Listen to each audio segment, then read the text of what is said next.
벌써 올해도 10달이 지나가고 11번째 달 첫 줄입니다. 우리가 연초부터 코로나 때문에 참 어수선하고 힘든 시간들이 있었는데 벌써 한 해가 뉘엿뉘엿점으로 가는 그런 때를 우리가 맞이하게 되었습니다. 그동안 뭐 코로나 때문에 교회가 좀 어렵기는 했지만 그래도 우리 교회는 11시 예배를 쉬지 않고 드려왔습니다. 어떤 교회는 11시 예배조차도 못 드리고 평일날 녹화했다가 11시 때 보내고 뭐 그런 교회들도 더러 있다라는 얘기도 들었지만 우리는 소수가 모여도 11시 예배를 고수하고 지금까지 잘 왔습니다. 참 감사하고 교회가 조금씩 회복되어서 참 감사하고 또 오늘도 예배 시작할 때 이렇게 쭉 둘러보니까 몇 달 만에 교회를 오신 우리 교우들도 있고 그래서 참 감사하고 반갑고 좋습니다. 어쨌든 가정도 그렇고 교회도 그렇고 조금씩 회복되면서 좋아지는 우리의 삶이 되었으면 좋겠어요. 오늘은 예수 사상 15번째 가족이라는 제목의 말씀을 드립니다.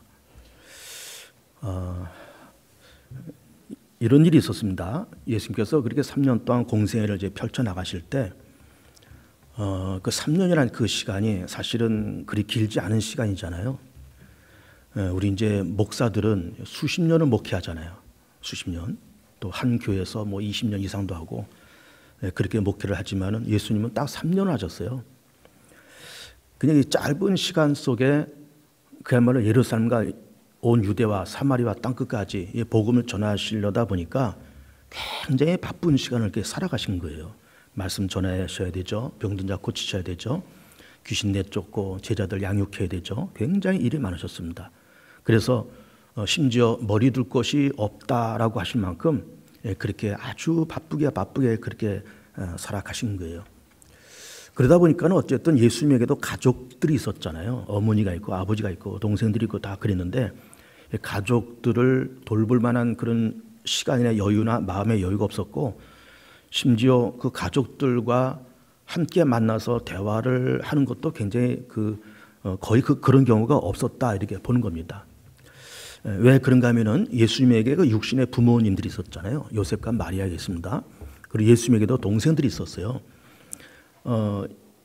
그 과정을 좀 잠깐 말씀드리면 그 요셉과 마리아가 일단 약혼을 했습니다. 그리고 이제 결혼을 하기 전에 마리아가 임신을 해요.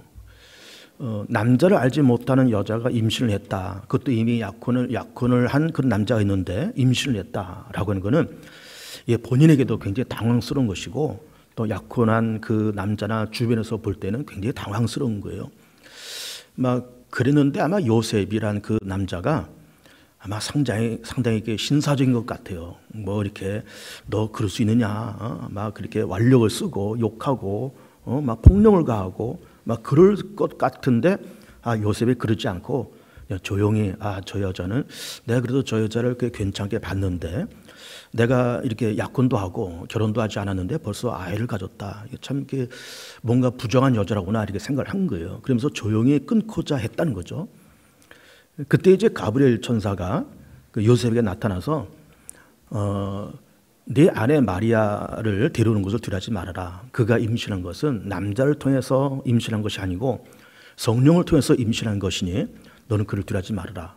그래서 마리아가 이제 아이를 낳을 텐데 그 이름을 예수라 하라. 저가 많은 백성을 그 죄에서 구원할 자이심이라. 그러면서 그 이사야 53장에 있는 그 유명한 말씀 보라 처녀가 잉태하여 아들 낳으리니 그 이름을 임마누엘이라 하라.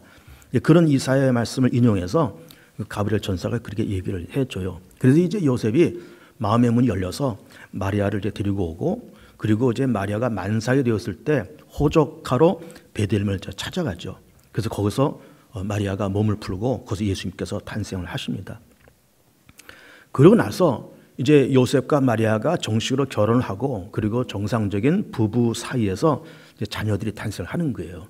예수님께서 먼저 성녀로 이렇게 탄생하시고 그 정상적인 부부에서 이제 자녀들이 탄생하는데 그 자녀들이 결국 예수님의 이 육신적인 그런 동생들이 되었던 거죠.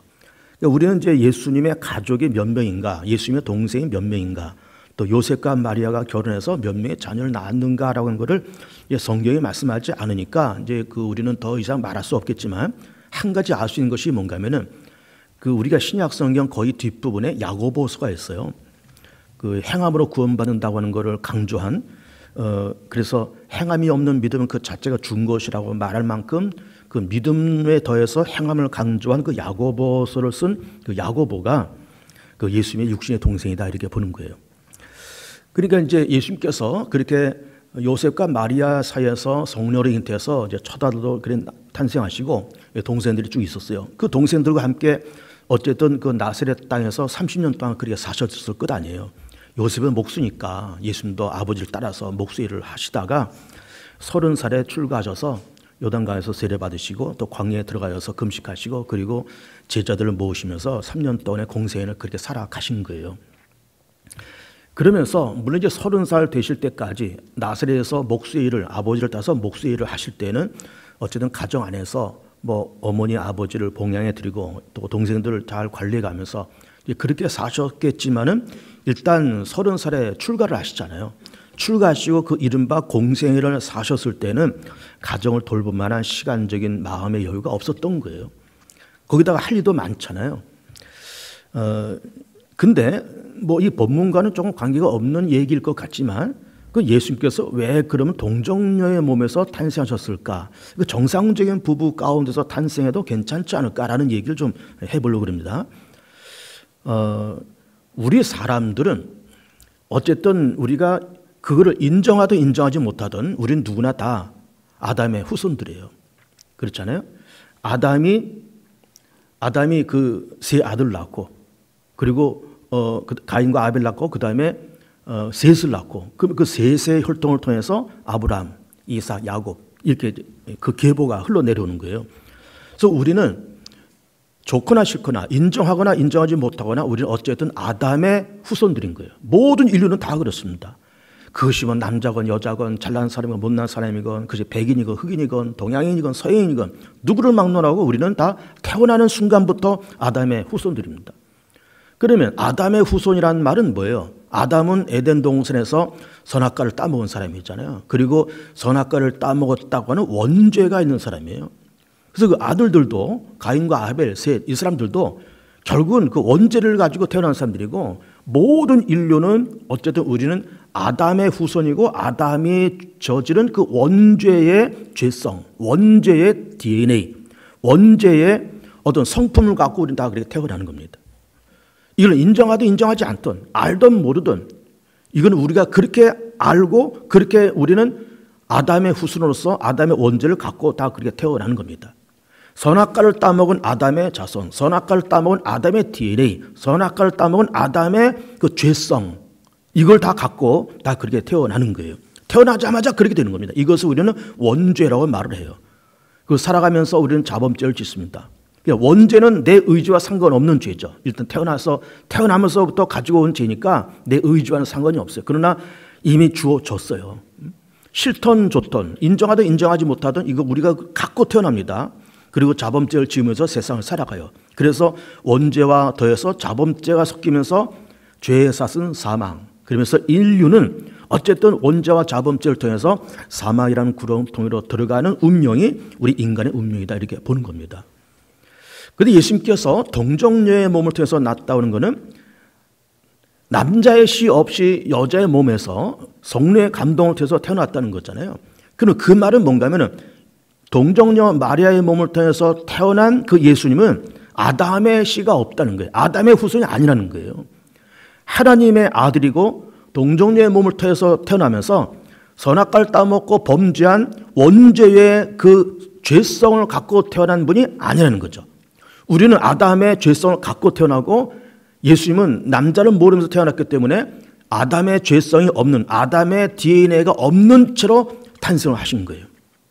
그래서 33년을 사시면서 원죄도 없이 태어나시고 자범죄 없이 그렇게 살아가시면서 그분이 죄는 없으시지만 인류를 그 죄 가운데서 건지시기 위해서 죄는 없지만 죄인의 모양으로 죄인처럼 우리 모두의 인류의 허물과 죄를 담당하시고 십자가에서 죽으시면서 죄 문제를 정리하시고 부활하시면서 우리에게 생명과 영생의 길을 그렇게 열어 놓으신 겁니다.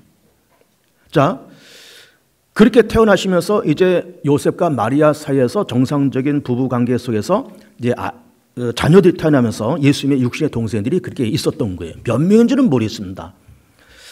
근데 말씀드린 것처럼 30살에 출가하시면서 이제는 가정을 돌보고 부모님을 섬길 수 있는 그런 형편이 못 돼요.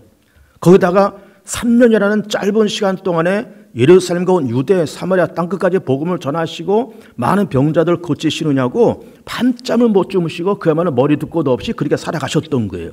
그래 궁금하니까 아버지 요셉도 궁금하고 어머니 마리아도 궁금하고 예수의 동생도 궁금하고 어쨌든 이게 지금 이 본문이 예수님께서 출가하신 다음에 1년 후에 있었던 일인지 2년 후에 있었던 일인지는 모르겠지만 아마 한참 후에 아마 이런 일이 있었을 것 같아요. 우리 집의 맏아들 성령의 감동을 통해서 낳으신 그 예수님 하나님의 아들이시고 메시아신 그분이 어쨌든 하나님의 아들이지만은 마리아로서는 자기 몸을 통해서 낳은 아들이잖아요. 그러니까는 어머니로서 아들에 대한 그 보고 싶은 마음과 그리움이 이게 말로 다 수가 없는 거예요. 그리고 이제 어른들 얘기를 들어보면 뭐 형제들 쭉 있을 때 가장 마음에 쓰는 자식이 그 맏아들이라죠. 맏이. 그 맏아들은 첫사랑이잖아요. 내 첫 생명이고 첫사랑. 그래서 그 맏이에 대한 그 첫사랑은 이게 부모로서는 굉장하다는 거죠. 그래 이제 요셉도 그렇고 마리아도 그렇고 맏아들 예수님을 좀 만나고 싶고 얘기하고 싶은데 예수님께서 늘 바쁘시니까 만날 수가 없었던 거예요. 그러니까는 이 마리아와 예수님의 동생들이 예수님께서 사역하는 장소로 직접 찾아온 거예요. 찾아왔더니 웬걸 뭐 집에 사람들이 가득 차고 예수님께서는 뭐 집안에서 뭐 말씀도 전하시고 병든 자를 고치시고 그러시지 않고 집안에서 분주하시고 그 주변에 집안 식구들 동네 사람들 또 예수님의 제자들 그러면서 이렇게 운집해 있으니까는 그렇잖아도 만나기 힘든 예수님을 가까이 와서도 뚫고 들어가서 예수님 만날 수가 없었던 거예요. 그래서 집 밖에서 이제 어슬렁어슬렁 그러고 있을 때 제자들이 그냥 물었겠죠. 누구십니까? 그랬더니 우리는 저 나사렛에서 온 예수님의 어머니 마리아고 또 이게 형제들이다. 좀 만났으면 좋겠다. 기별하니까는 그 한 사람이 예수님께 찾아가서 예수님 저 지금 문 밖에 예수님의 어머니 마리아하고 예수님의 동생들이 이렇게 찾아오셨습니다. 어떻게 하시겠습니까? 이렇게 물으니까 예수님께서 뭐 가서 만나자, 뭐 어쩌다 오셨지 하면서 이렇게 만나셨어야 될 텐데 대번에 무슨 말씀을 하시는가 하면은 가족에 대한 이야기를 하시는 거예요. 그러시면서 누가 내 어머니며 누가 내 형제며 누가 내 자매냐? 무릇 하늘에 계신 아버지의 뜻대로 행하는 자가 내 형제요, 내 자매요, 내 어머니니라 이렇게 말씀하시고 있는 거예요. 놀라운 얘기를 하시고 계신 겁니다. 그냥 내 성도야, 내 교우야 그런 것이 아니라 내 가족이야, 내 어머니야, 내 형제야 이렇게 말씀하시고 계시면서 이 가족이라는 개념을 새롭게 말씀하시고 있는 걸 우리가 볼 수가 있는 거예요. 여러분 이제 가족 그러면은 일단 가정을 한번 얘기해 보세요. 얘기를 한번 여러분 들어보세요. 가정이라고 하는 거는 일단 그 기초 단위가 부부잖아요. 부부가 어떤 자녀를 뭐 하나 둘 셋 낳아서 기릅니다. 또 어르신네들을 모시고 있으면은 뭐 2대 3대가 이렇게 모여 사는 겁니다. 그러면 3대가 계시면은 이제 어른들이 2분 계시고 그리고 부부가 있고 슬하에 자녀들 한 둘 셋 이렇게 있는 거예요. 그럼 5식구, 6식구, 7식구가 이렇게 있는 거잖아요. 그것이 가족이에요. 또 그것이 가정인 겁니다. 근데 가족이라고 하는 거는 여러분 가족의 식구란 말 쓰잖아요. 식구. 먹을 식자에다가 그 입구자를 써요. 식구라고 하는 말은 먹는 입이지만 동시에 그것이 무슨 말인가 하면 같이 밥 먹는 사람들 얘기하는 거예요. 그냥 가정이다, 가족이다, 식구라고 하는 말은 같이 밥 먹는 사람들 얘기하는 거예요. 한 지붕 밑에서 아침, 점심, 저녁 같이 밥 먹는 그 사람들이 이게 식구고 이게 가정이고 이것이 가족인 거예요. 근데 이 가족이라고 하는 거는 뭐 그것이 2대가 됐든 3대가 됐든 가족이라고 하는 거는 몇 가지 특징이 있다고 보는 겁니다. 첫 번째는 가족은 혈연 공동체죠. 그 피를 주고받은 그런 사이예요. 그러니까 할아버지 할머니가 이제 그 아들 낳고 그리고 그 부부가 또 자식을 낳고 그 3대가 있으면은 그 피의 흐름이 있는 거예요. 유전자의 흐름이 있는 겁니다. 아까 아담의 DNA 그런 얘기도 했지만은 우리가 태어나면서 인정하든 인정하지 못하든 아담의 죄성의 DNA를 갖고 태어난다 그랬습니다. 우리도 마찬가지. 우리가 인정하든 인정하지 못하든 우리가 어머니와 아버지의 DNA를 받고 태어나는 거예요. 또 할아버지 할머니의 적게나마 그 DNA를 갖고 태어나는 겁니다. 피가 흐르는 거예요. 어떤 DNA가 흘러가는 거예요. 그게 가족인 겁니다. 가족은 그래서 혈연 공동체예요. 그런데 사실 혈연 공동체라는 것이 아주 끈끈한 거잖아요. 근데 더불어서 가족이라고 하는 것은 운명 공동체이기도 한 겁니다. 운명 공동체라고 하는 것은 살아도 같이 살고 죽어도 같이 죽는 것이 운명이에요. 그렇잖아요? 또 가족은 희로애락의 공동체입니다. 희로애락, 기쁘고 힘들고 뭐 즐겁고 또 어려운 일, 이런 희로애락의 공동체인 거예요. 그래서 부모 밑에 자식이 있다 그럴 때 예를 들어 자식이 아프다 그러면요, 부모는 밥도 못 먹습니다. 애가 아프면 부모는 밥도 못 먹어요. 먹어도 이게 밥을 먹는 거지 모래를 씹는 거지 모르는 거예요. 애가 아파서 누워있는데. 그렇잖아요. 뭐 아들이 뭐 사업한다고 뭐 조금 어떤 자본금을 가지고 나가서 장사하는데 뭐 장사가 안 된대. 요즘 코로나 때문에 더더욱 장사 안 된대. 요즘 다 까먹고 있대. 그런 소식 들으면은 밥을 못 먹는 거예요. 왜 그럴까요? 가정이라고 하는 거는 이게 희로애락의 공동체이기 때문에 그렇습니다. 또 반대로 자식이 잘 되면 그렇게 좋을 수가 없어요. 부모님이 잘 된다면 그렇게 좋을 수가 없는 거예요. 왜 그러냐? 희로애락의 공동체이기 때문에 그렇습니다. 그런데 예수님께서 이 가정이나 가족의 이 공동체를 그냥 어떤 혈연 집단의 그런 공동체를 뛰어넘어서 아버지의 뜻대로 행하는 자가 내 형제요, 내 자매요, 내 어머니라고 그렇게 말하면서 가족이라는 공동체를 좀 더 확장하고 있는 걸 우리가 볼 수 있는 거예요. 그래서 아버지 뜻대로 행한다. 아버지 뜻대로 한다. 그러면 이게 뭔가 하면은 이게 교회도 가족이라는 겁니다. 교회도 가족이고 혈연 공동체는 아니지만 뭐 우리가 서로 뭐 피를 나눈 그런 사이는 아니지만 하나님을 아버지라고 고백하고 예수님을 주님으로 고백하는 하나의 운명 공동체요, 교회도 하나의 희로애락의 공동체라는 거예요. 하나님의 나라도 그런 겁니다. 우리가 이제 앞으로 언젠가는 죽어서 세상을 떠나서 하나님 앞으로 다 그렇게 가게 되겠지만 그럼 하나님 나라에 어떤 구원받은 백성들이 그렇게 다 있어요.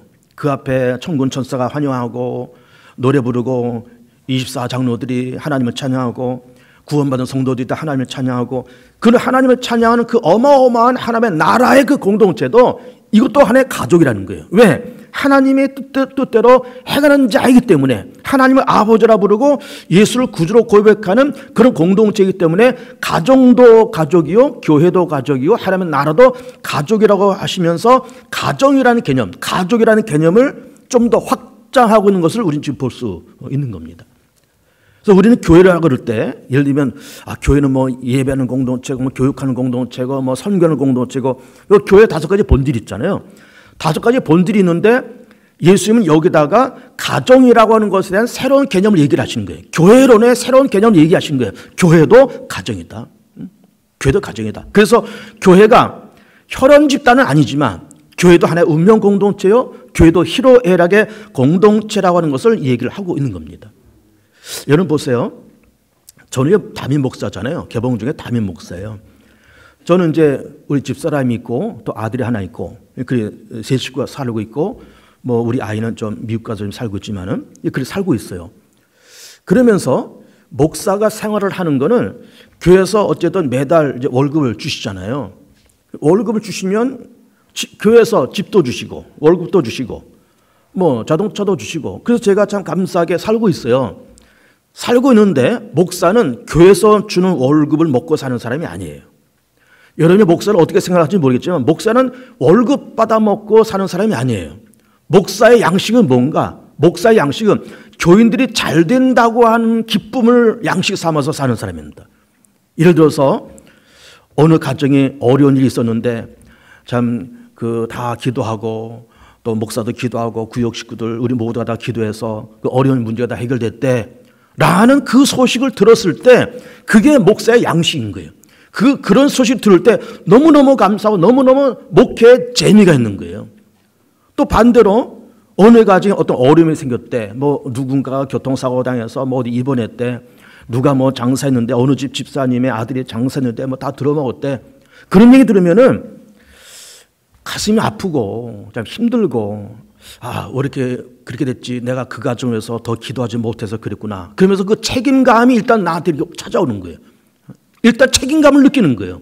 그리고 내가 그 가정을 더 사랑하지 못하고 내가 그 가정을 위해서 더 기도하지 못해서 이렇게 됐다는 무거운 책임감을 갖는 거예요. 그러면서 마음이 무겁죠. 그러다가 시간 지나서 그 가정이 이렇게 잘 해결되고 좋게 됐다, 기도도 응답받았고 다 좋게 됐다는 소식 들으면 또 너무너무 반가운 거예요. 목사의 살아가는 힘은 교인들이 잘 되는 것이 목사의 양식이고 목사의 삶의 힘인 거예요. 왜 그럴까요? 교회는 희로애락의 공동체이기 때문에 그렇습니다. 희로애락의 공동체. 여러분 보세요. 희로애락의 공동체라는 걸 보세요. 우리 이 앞에 이제 박전에 앉아 계시면은 우리 다 아시다시피 큰 수술을 받으시고 전 성도를 잘 받으시고 우리가 그동안 우리 박자님을 위해서 많이 기도를 했습니다. 그리고 오늘 건강한 모습으로 보게 되니까 참 기쁘고 고마운 거예요. 기쁘고 고마운 거예요. 이게 교회인 거예요. 어느 가지 어려움이 생겼다. 그 가정을 위해서 목사도 기도하고 성도도 다 기도하고 그래서 그 문제가 해결되고 기도 응답받았다. 그러면 다 좋고 그 문제가 해결되고 기도 응답받으면 그 가정만 기쁜 것이 아니라 교회가 다 기쁜 거예요. 다 기쁘잖아요. 그러면서 참 고맙고 감사하고 하나님께 감사하고 우리 교우들이 감사하고 행복하고 다 그런 겁니다. 그러니까는 교회라고 하는 거는 교회가 무슨 우리가 하는 것처럼 그 5대 사명, 예배하는 사명, 교육하는 사명 다 그렇게 있지만은 교회는 하나의 작은 가정이요 가족이고 희로애락의 공동체인 거예요. 어느 가정이 잘 되면 나도 잘 돼, 나도 기쁘고 어느 가정이 어려우면은 나도 힘들고 이게 다 희로애락의 공동체인 거예요. 여러분 보세요. 이게 그렇게 될 때 개봉주한테는 좋은 교회가 되는 거예요. 예를 들어서 어느 집사님네 문제가 생겼대. 그러면 그건 그 집사님 문제고 알아서 하는 거고 어느 권사님네 문제가 생겼다면 그 권사님이 알아서 하는 거고 그 구역장이 알아서 하겠지 목사님이 알아서 하시겠지. 그런 게 아니라 그 가정에 찾아가서 물질로 그렇게 후원은 못할 망정 그냥 그 가정을 가슴에 품고 박스 기도할 때 새벽 기도할 때 늘 그 가정을 품고 기도를 하는 거예요. 하나님 어느 집사님네 가지고 이런 어려운 문제가 생겼답니다. 잘 좀 해결해 주시고 다 좋게 응답이 되길 바랍니다. 기도하고 응답되면 너무 감사하고 어느 가정에 참 좋은 일이 생기면 나도 그게 괜히 좋고 그 가정에 좋은 일이 생겼다고 내가 밥 한 그릇 얻어먹는 것도 아니지만 그 가정에 좋은 일이 생기면 난 좋은 거예요. 어느 곳에 좋은 일이 생겼다. 좋은 거예요. 이게 교회고 이것이 가정이고 그건 희로애락의 공동체가 건강한 모습이고 그것이 교회의 모습이고 그러면서 예수님께서 가정이라고 하는 이 개념을 하나의 어떤 혈연적인 집단만 가정이 아니라 교회도 가정이고 더 나아가서 하나님의 나라도 가정이다 이런 말씀을 하시고 있는 겁니다. 그런데 오늘 말씀을 이렇게 보니까 무슨 말씀을 하시고 있는가 하면은 누가 내 형제 누가 내 자매냐 누가 내 어머니냐 이 가운데서 하늘에 계신 아버지의 뜻대로 행하는 자가 내 형제요 내 자매요 내 어머니다 이렇게 말씀하시고 있는 거예요. 근데 여기서 이제 우리가 딱 걸린 것이 뭔가 하면 아버지의 뜻대로 행하는 자 아버지의 뜻대로 사는 자 그러면서 아버지의 뜻이라고 하는 것이 딱 가슴에 걸리는 거예요.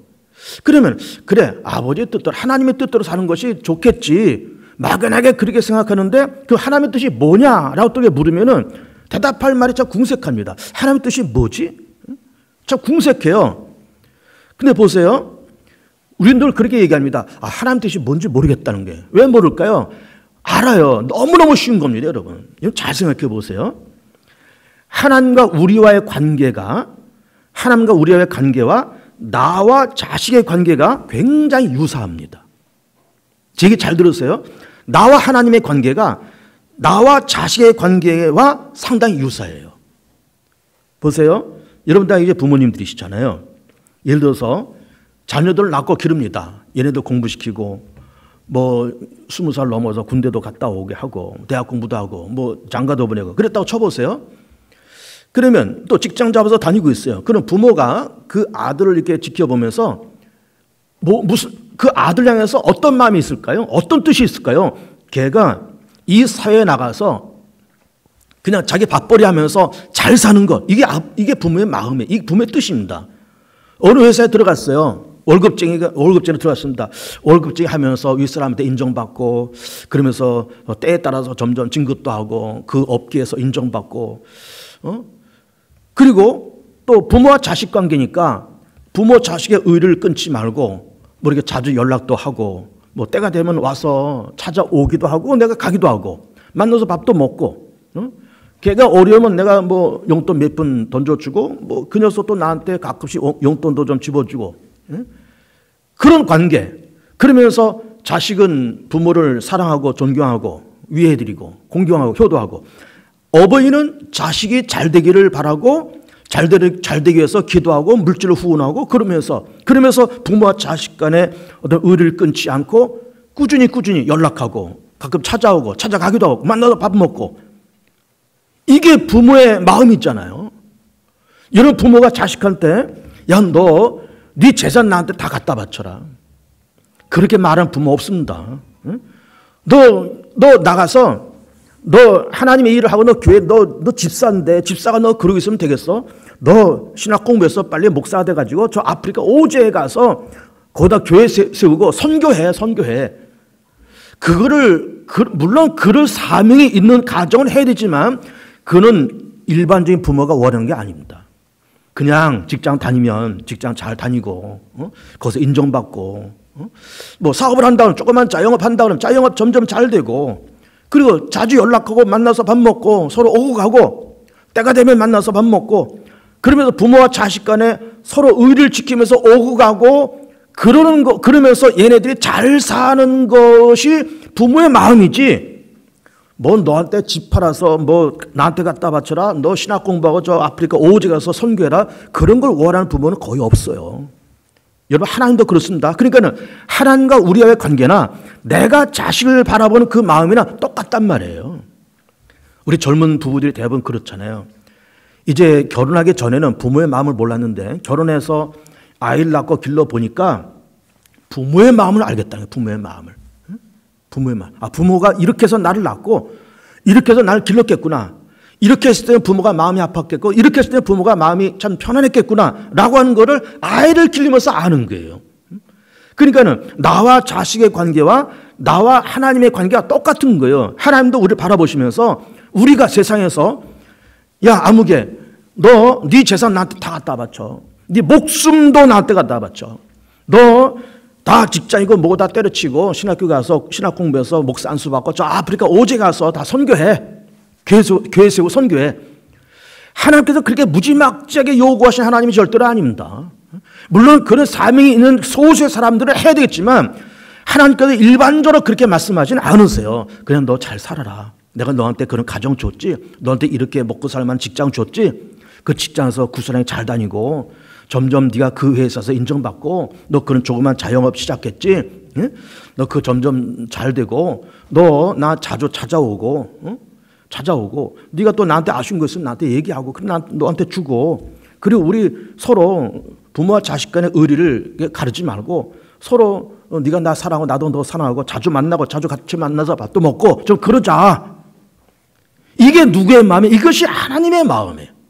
좀 자주 좀 만나자. 자주 보자. 오늘도 우리가 교회 와서 하나님 뵙잖아요. 조금 전에 제가 말씀드렸듯이 참 몇 달 만에 온 교우들이 참 반갑고 감사하다는 말씀을 드리고 있지만 하나님도 마찬가지일 것 같아요. 이렇게 내다보시면서 아무개 집사 오늘 왔구만. 몇 달 만에 왔구만. 코로나 때문에 어려워서 못 왔다가 아무개 권사 왔구만. 코로나 때문에 어렵다 왔구만. 참 고맙다. 대견하다. 나 좋다. 그렇게 생각하실 거예요. 분명히. 그게 아버지의 뜻이에요. 그리고 좀 자주 보자. 그래 아쉬운 거 있으면 나한테 얘기해. 기도해. 내가 응답해 줄게. 너 어렵지? 내 어깨에 한번 기대봐. 너 속상한 거 있지? 나한테 다 한번 얘기해봐. 조곤조곤 다 얘기해봐. 내가 다 들어줄게. 이게 아버지의 마음이에요. 굉장한 걸 원하는 하나님이 아닙니다. 아버지의 뜻은 우리가 세상에서 조곤조곤 잘 살아가고 주어진 환경에서 자족하고 감사하고